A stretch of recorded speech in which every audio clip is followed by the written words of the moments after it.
Bonjour à tous, on est ravis de vous retrouver pour une nouvelle semaine on tour. Mosaïque a installé son plateau aujourd'hui à Ernestwiller, ou plus plutôt à Eckenransbach, qui est l'annexe d'Ernestwiller.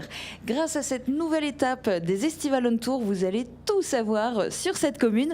On est installé juste devant la chapelle Notre-Dame du Perpétuel Secours. On vous racontera l'histoire de ce monument historique. On vous emmènera aussi en promenade dans les airs pour découvrir la commune vue du ciel. Ils ont les pieds sur terre et ils sont prêts à en démordre. Les jeunes du village vous prouveront de quoi ils sont capables au fil des défis proposés par Sandrine. Et puis 3 invités vont prendre la parole pour vous raconter Ernestwiller. Le premier, c'est le maire, Roger Hagne. Bonjour. Bonjour. Et merci beaucoup d'accueillir toute l'équipe de Mosaïque ici dans votre commune. Vous en êtes le maire depuis 10 ans. Vous êtes le maire d'Ernestwiller, mais il y a aussi l'annexe Eckenransbach. Je le disais, ici on est justement dans l'annexe. Ça change tout d'être à la tête d'une commune qui a une annexe ? Oui, ça change pas mal de choses. On a l'avantage d'avoir 2 cimetières, 2 églises, avec les inconvénients qui en découlent. Et bon, il faut tenir compte des particularités de chaque partie. Enfin, ça va, il n'y a pas trop de jalousie. Si on fait des travaux dans un secteur, l'autre secteur n'aura pas trop, donc ça va. Pour le moment, ça se passe très bien. D'accord. Il y a une autre chose peut-être un petit peu étrange, mais quand on arrive à Ernestwiller, il y a un panneau. Sur le panneau, il y a écrit Ernestwiller, mais en dessous, entre parenthèses, il y a écrit commune de Putelange. Oui, c'est encore une particularité de la commune. Tout ce secteur, au niveau de Ernestwiller, la grande partie de la départementale en haut, c'est la commune de Putelange-au-Lac. Et il y a juste une petite partie qui fait partie de la commune d'Ernestwiller. C'est en venant de Sarreguemines à droite. Il y a 5-6 maisons maintenant, et à gauche, il y en a 2, juste avant le château d'eau. Et tout le reste fait partie de Putelange-au-Lac. Et cela découle de la découpe des limites des communes. Et quelle idée d'avoir écrit ça sur le panneau ? Parce que c'est bizarre quand même. Ernestwiller n'est pas une commune de Putelange. Non, parce que c'est mon prédécesseur avec l'ancien maire de Putelange. Il ne savait pas comment faire pour marquer la limite entre Ernestwiller et Putelange. Donc ils ont trouvé ce panneau Ernestwiller, commune de Putelange-au-Lac. C'est là que démarre la commune de Putelange. Puis quelque part, ça symbolise bien ce petit mélange qu'il y a au niveau de cette rue, avec certaines maisons qui font partie de Putelange et d'autres d'Ernestwiller.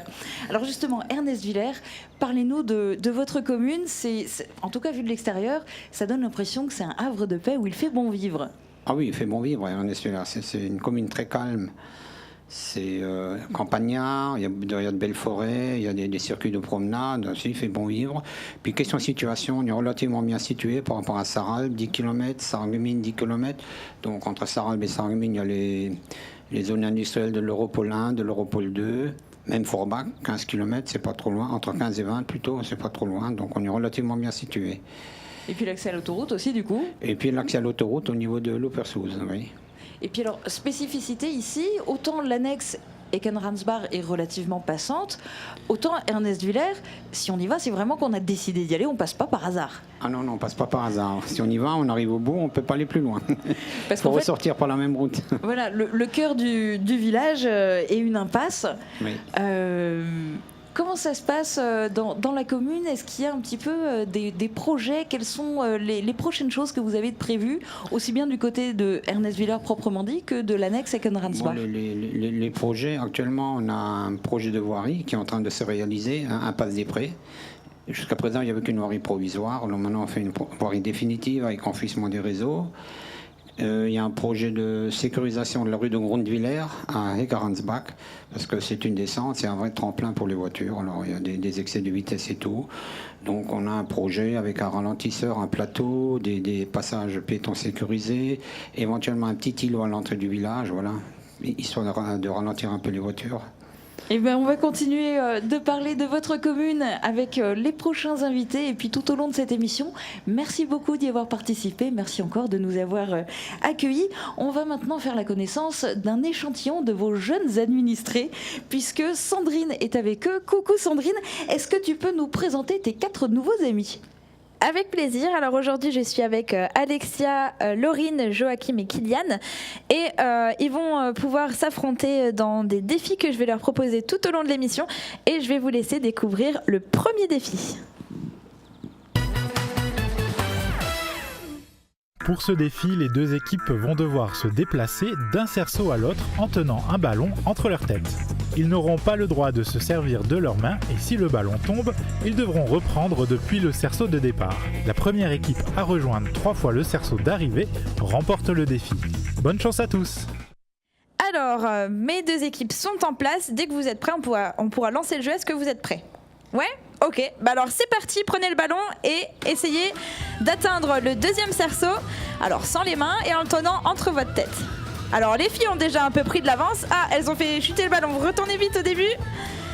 Alors pour l'instant les garçons tiennent le coup. Ok, vous pouvez retourner au début. Laissez-le bien tomber dans le cerceau à la fin, comme ça on peut valider le trajet. Allez les filles, on y croit. Alors dans le public vous pouvez les encourager. Alors, les filles ont fait un aller, retournez vite au début. Alors les garçons en sont déjà à 2. Il vous en reste plus qu'un les garçons. Et les filles, il faut que vous en fassiez encore 2. Allez, concentrez-vous les filles. Allez les filles. Ah, vous pouvez les applaudir bien fort. Pour ce premier défi, c'est les garçons qui l'emportent. Ils ont fait le plus rapidement les trois allers-retours. On va les retrouver tout à l'heure pour les prochains jeux. Et je vous laisse maintenant avec Julia. Et entre-temps, Gérard Grill a pris le micro. Bonjour. Bonjour. Vous êtes le premier adjoint au maire d'Ernest-Villers. Alors vous allez vous aussi nous parler de votre commune, mais j'ai d'abord une question très personnelle. Est-ce que vous avez le vertige? Non. Eh bien c'est bien, vous avez de la chance. Justement, je vous demandais ça parce qu'on va s'envoler maintenant pour observer Ernest-Villers vue du ciel. C'est la carte postale aérienne de la commune.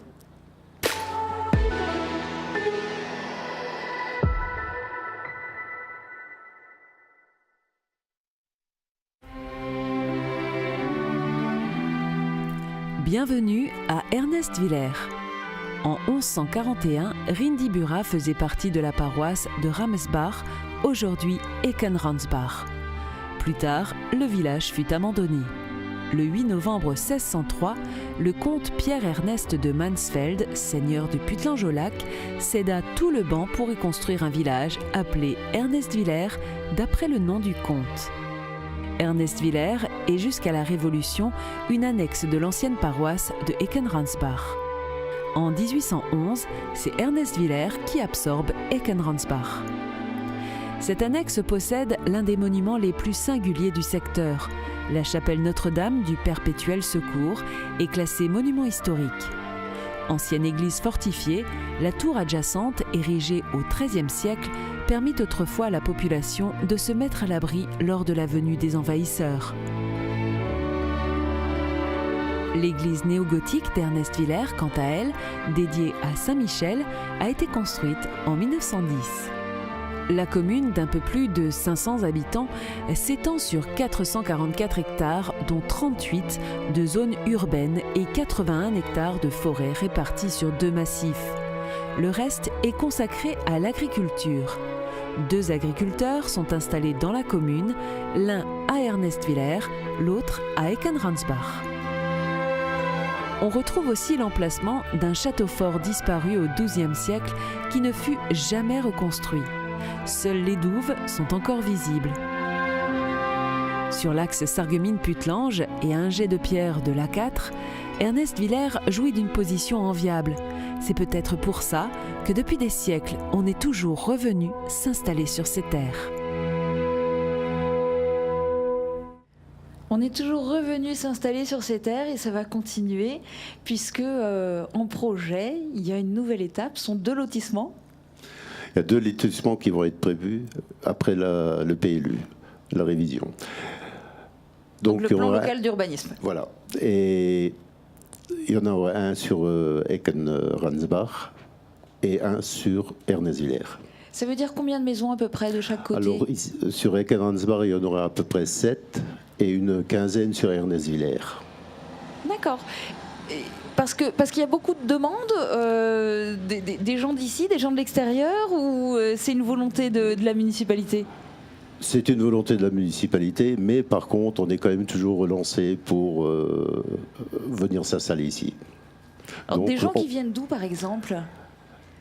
Des gens du village et de l'extérieur, des environs. Donc quand même relativement proche. qui dit nouveau lotissement, nouvelle maison, dit potentiellement plus d'enfants. Comment ça se passe pour les enfants ici? Parlez-nous un petit peu des écoles. Alors, nous travaillons dans un regroupement pédagogique avec Gebenouz. Donc les écoles sont partagées. Ici, à Ernest-Villers, nous avons la maternelle.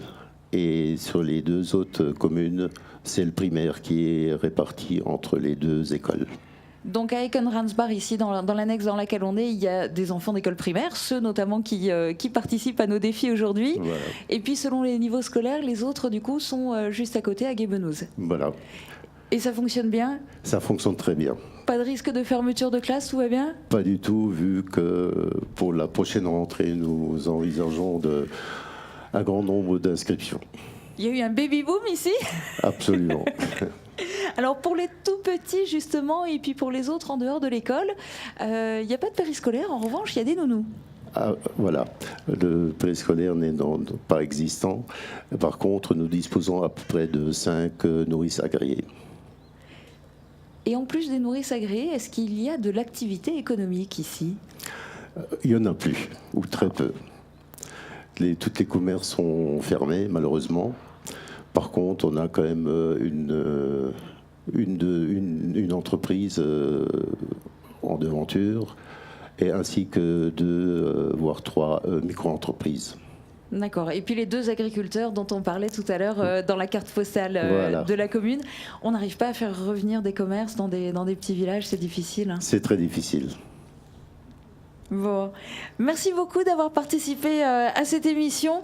Les jeunes, vous allez le voir, ils n'ont peur de rien, même les yeux bandés. Vous allez comprendre avec ce 2e défi qui leur est proposé par Sandrine. Tout à fait. Alors, je vais terminer de placer mes joueurs, parce qu'ils ont les yeux bandés, c'est un petit peu compliqué. Attends, reste là, je finirai de te placer tout à l'heure. Alors, ils vont bientôt être prêts, donc on va les découvrir pour ce 2e jeu. Et je vous laisse tout de suite avec les explications. Pour ce défi, un joueur de chaque équipe se tient dans un cerceau avec une cible. Sans sortir du cerceau, ils doivent tenter de réceptionner les balles et les flèches tirées par le lanceur qui aura les yeux bandés. L'équipe qui marque le plus de points remporte le défi. N'oubliez pas, les fléchettes comptent double. Bonne chance à tous.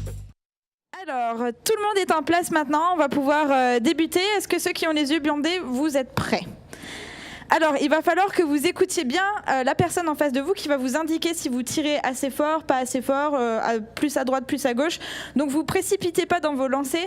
Lancez-les vraiment les uns après les autres. Et puis, prenez vraiment le temps de lancer où il faut. Ça marche ? Vous êtes prêts ? Ok, alors dans le public, je compte sur vous aussi pour les encourager. Et on va tout de suite lancer le défi. Allez-y. Alors, vous n'avez pas du tout lancé où il faut. Alors, Joachim te dit de mettre le bras plus en avant. Alexia, c'est beaucoup plus sur ta droite. Non, l'autre droite. Plus, attends, tourne-toi, incline-toi. Non, de l'autre côté. Encore, ouais. Là, non, plus de l'autre côté encore. Tourne un peu. De l'autre côté. Alors, plus à ta gauche. Moi, je connais pas ma droite de ma gauche. Moi, je lui dis à droite. Hein. Vas-y, lance. Ah, dommage, t'as failli mettre une flèche dans la cible de tes camarades. Alors, on va pouvoir arrêter le jeu. Vous avez tout tiré ? Oui, c'est fini. Alors, vous pouvez venir à côté de moi, tous les 4. Vous pouvez enlever votre bandeau. Hein. Je vais pas vous demander de marcher les yeux bandés. Venez me rejoindre ici. Alors, venez de ce côté. De l'autre côté. De chaque côté de moi, comme tout à l'heure. Alors, l'enlève pas tout de suite. Montre-moi. Alors, tu as fait combien ? 180. Et vous ? Rien du tout. Bon, je pense qu'on peut dire que c'est l'équipe rouge qui a gagné, alors vous pouvez les applaudir. Alors, j'aimerais faire un tout petit topo déjà avec vous. Les filles, qu'est-ce qui se passe ? Vous avez encore gagné aucun défi ? Et il en reste encore un, vous allez vous battre pour le dernier, j'espère. Ouais. Ouais ? Vous le sentez comment ? Bien. Bien ? Vous êtes confiante ? Oui. Ok, elles sont confiantes pour la suite. Et vous, pour l'instant, ça se passe bien ? Oui. Vous êtes content ? Oui. Comment vous envisagez le dernier jeu ? On ne sait pas encore. On va voir. On va voir. On verra ça tout à l'heure. Alors, je vous laisse maintenant avec Julia. Et on se retrouvera tout à l'heure pour le dernier défi. Et moi, Sandrine, je suis à ta gauche. Tu sais, la gauche, c'est là où tu as le pouce à droite. Hein ? Voilà. Et ici, il y a Gérard Equet qui a pris le relais. Bonjour. Bonjour. Alors vous êtes un ancien conseiller municipal d'Ernest-Villers, mais vous êtes surtout un spécialiste de l'histoire du village. Alors vous allez nous raconter tout ça juste après justement la petite histoire du jour. Elle parle aujourd'hui de cette chapelle fortifiée qui est juste derrière nous. C'est une chapelle qui fait la fierté des habitants. C'est un monument historique qui méritait bien un petit coup de projecteur.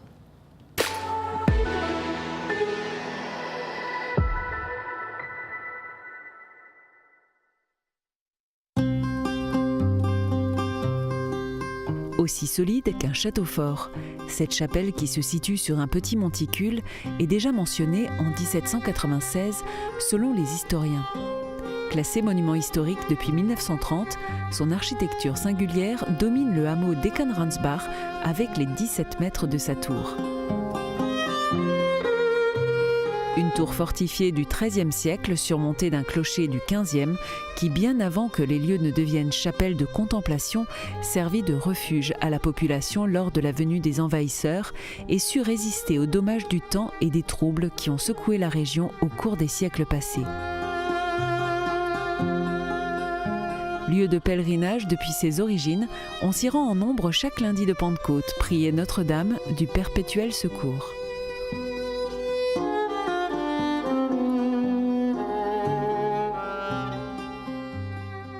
Gérard Equet, on vient de voir l'extérieur de la chapelle, mais en fait elle est aussi très intéressante à l'intérieur.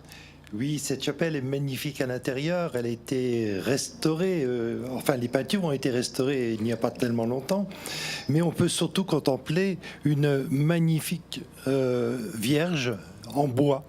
C'est une vierge du XIVe siècle qui porte l'enfant Jésus. Et cette vierge fait partie des statues les plus anciennes de l'évêché de Metz. On y retrouve un baptistère magnifique également, et puis un autel en bois peint blanc qui est très joli. Donc je ne peux que vous inciter à visiter l'intérieur de la chapelle d'Eckenransbach. Et puis vous parlez justement de cette fameuse statue en bois de la Vierge. C'est vrai qu'ici on l'appelle la chapelle Notre-Dame du Perpétuel Secours, mais en fait elle est dédiée à Marie. En fait, elle est dédiée à Marie parce que on l'appelle son nom d'origine du Perpétuel Secours, mais en fin de compte, c'est cette statue avec l'enfant Jésus qui fait qu'on la dédie à Marie ou à la Nativité. Et c'est sa spécificité, c'est qu'elle est vraiment très ancienne. Elle est vraiment très ancienne puisque c'est quand même une chapelle qui a été adossée à une tour de défense comme elle est indiquée. Donc tour de défense du XIIIe siècle où les gens se réfugiaient dedans. Lorsqu'on est à l'intérieur de cette tour, on n'y retrouve que des échelles de bois. Il n'y a pas d'escalier. Donc les échelles de bois, on pouvait les retirer, aller dans les parties supérieures pour se défendre. Ensuite, un siècle plus tard, au XIVe siècle, on y a rajouté la partie carrée qui se trouve dans la partie supérieure où on avait un peu plus de place, c'était un peu plus habitable. Et enfin, on y a adossé également au XIVe siècle cette chapelle qui pourtant, il y avait déjà des traces bien avant qu'elle ne soit en pierre. Cette chapelle a été adossée à la tour, et maintenant on a un ensemble monument historique, classé monument historique. Et oui, monument historique depuis 1930. Ceci dit, forcément, qui dit ancien, dit restauration nécessaire. Dit restauration nécessaire, c'est tout à fait normal. Lorsque on a déjà déménagé le cimetière qui était autour de la chapelle, il reste quelques plaques autour de la chapelle. Cette chapelle, on a refait un peu les escaliers devant la chapelle, on a refait la porte, les peintures intérieures. Et puis, on a le mur à entretenir, le mur se fissure, on refait des pierres, on refait le jointement des pierres. Donc, c'est un entretien régulier. En plus, on essaie d'y mettre quelques fleurs. C'est un entretien permanent. Mais c'est un beau travail à l'arrivée. En dehors de cette chapelle, il y a un autre monument que vous avez restauré, ici aussi, à Eckenransbach, dans l'annexe d'Ernest-Villers. C'est à environ 200 mètres de là où on a installé ce plateau éphémère. Et c'est un puits à balancier. Oui, c'est un puits à balancier. Donc, alors, on n'a pas la date exacte de l'origine du puits à balancier, mais on l'a les anciens l'ont toujours connu. On le retrouve sur d'anciennes cartes postales de 1900. Ce puits à balancier, malheureusement, il y a 6 ans, a vieilli. Donc le chêne qui constituait le bois a cédé. Il a fallu le refaire. Donc avec le garde forestier, l'agent ONF, nous sommes allés en forêt, couper 2 arbres pour refaire entièrement le puits à balancier à l'origine. C'est-à-dire qu'avec l'ouvrier municipal, nous avons refait entièrement ce puits à balancier tel qu'il était à l'origine et il est toujours fonctionnel. Et il servait à qui à l'origine ? Alors, il servait déjà aux habitants de la commune avant qu'il n'y ait l'eau courante, mais il sert toujours à certains agriculteurs pour nourrir les bêtes. C'est-à-dire que le puits par lui-même, la source n'est pas tarie. Donc régulièrement, un agriculteur pompe dans ce puits pour justement renouveler l'eau un petit peu. Merci beaucoup pour toutes ces explications. Il est temps maintenant de retrouver Sandrine et les 4 héros du jour pour le dernier défi. Sandrine, dis-nous d'abord, on en est où dans les scores ? Les filles, ça se passe mal, c'est ça ? C'est un peu ça l'idée. Alors pour l'instant, les garçons ont raflé tous les jeux. Alors tu peux te mettre plus à côté de moi, voilà. Ils ont réussi à gagner les 2 premiers défis. Donc je pense que les filles là, elles ont à cœur de se battre pour essayer de remporter au moins ces derniers défis. Et du coup, on va tout de suite découvrir comment ça va se passer. Alors aujourd'hui, exceptionnellement, il pleut. Donc être mouillés, ils le seront tous les 4 de toute manière. Mais le but du jeu, ce sera quand même de remplir un maximum les bols d'eau. Je vous laisse tout de suite découvrir les explications du dernier défi. 2 joueurs, munis d'un kawaii, sont placés dans un cerceau avec un bol sur la tête. Les 2 autres joueurs, armés d'un pistolet à eau, doivent tirer dans le bol sans sortir de leur cerceau. L'équipe qui réussit à remplir le plus le bol remporte le défi. Bonne chance à tous! Alors, nos 4 joueurs sont en place et vont avoir 1 minute, je le rappelle, pour remplir un maximum les bols d'eau. Est-ce que vous êtes prêts ? C'est bon, vous êtes prêts ? Alors allez-y, c'est parti. Essayez de remplir un maximum le bol. Alors dans le public, vous pouvez les encourager. N'hésite pas à appuyer en continu, comme ça tu arrives mieux à viser. Allez, alors tu peux le recharger. Alexia, tu peux le recharger. Laurine, c'est Laurine, c'est ça ? C'est Alexia ? Non, c'est Laurine. Laurine, tu peux le recharger plus. Alors, tire un peu plus bas, Laurine. Tire plus bas, ouais. Voilà, comme ça. Là, ça a l'air mieux. Voilà, faut la mouiller un petit peu, Alexia, en face. J'ai l'impression que là, du côté des garçons, on est bien arrosé aussi. Alors, combien de temps il reste ? Il reste encore un peu de temps. Allez-y. Tire un petit peu plus bas, Laurine. Ouais, comme ça a l'air pas mal. Voilà, là, elle est bien mouillée. Je crois qu'il y en a un autre sur le plateau qui voudrait être mouillé là. Chez les garçons, on est très concentrés. Je sais pas si vous voyez Kylian. C'est fini, on arrête les pistolets. Alors, vous n'avez pas beaucoup d'eau. Alors, on va venir voir ça tout de suite. Vous venez avec moi derrière la table. On va tout de suite avoir le verdict. Allez, venez avec moi. Alors, toi, tu es quoi ? L'équipe bleue ? Vous êtes les rouges. Alors, les rouges ici. Tu peux verser ton bol. Toi, pareil, pour l'équipe des bleus. Allez, versez. Oh là là. Bon, je crois que même avec la pluie, ils ont quand même réussi à récolter pas mal d'eau. Alors, on peut repasser devant la table. Donc là, l'appel est sans verdict. L'appel est sans verdict. Non, c'est l'inverse. Ouais, décidément, moi, je connais ni ma droite, ni ma gauche, ni l'ordre de mes phrases. Vous pouvez revenir avec moi devant, s'il vous plaît ? Il a plus fort d'un coup. Allez, venez là, on va discuter de tout ça. Alors, bon, les filles, je sais pas ce qui s'est passé, mais là, il va falloir nous expliquer un petit peu. Vous allez quand même pas me dire que les garçons étaient plus forts. Si. Bon, les garçons étaient plus forts. Bon, ça vous a plu quand même ? Alors, t'es quand même plus mouillée que Laurine un petit peu. Ça va, t'as pas trop froid ? Non. Bon, tout va bien alors.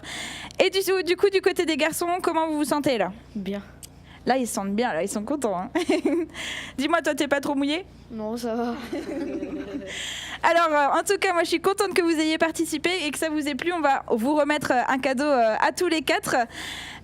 Moi, je vous dis à tout bientôt et je pense qu'on peut encore les applaudir une fois très, très, très fort pour leur participation. Merci à vous de nous avoir suivis. Je vous laisse maintenant avec Julia pour finir cette émission. Et oui, c'est déjà la fin de cette émission parce que ça y est, vous savez tout ou presque sur Ernest Willer et son annexe Eckenransbach. Il est temps du coup pour nous de repartir vers d'autres horizons. Un grand merci à la municipalité qui s'est mobilisée pour cette émission. Merci aux participants, bravo aux 4 jeunes qui ont su relever les défis de Sandrine. On vous donne rendez-vous à tous demain dès midi sur Mosaïque et ce sera pour découvrir la commune de Nélin. Très bonne journée à tous, à demain.